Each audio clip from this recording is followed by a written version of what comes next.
যে মৃত্যুর পরেও যেন তার সাথে আমার দেখা হয়, যাতে একসাথে থাকতে পারি। এই দুনিয়াতে যা হইবার হয়েছি ওই দুনিয়ায় গিয়ে তার সাথেও দেখা হয়। কাকি কোথায় আছে? মারা গেছে স্ট্রোক করে। সে যে আজকে 5 বছরে মারা গেছে, এখন আমার অন্তরটা কাঁদবে।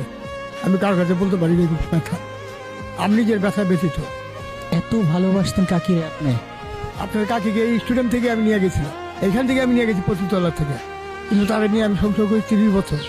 30 বছর সংসার করার পরে সে মারা গেছে। আমি একটা ছাগল দিয়ে 16টা ছাগল করছিলাম। ছাগল করার পরে ছাগলগুলি আমার চোরে নিয়ে গেলো এক রাত্রে।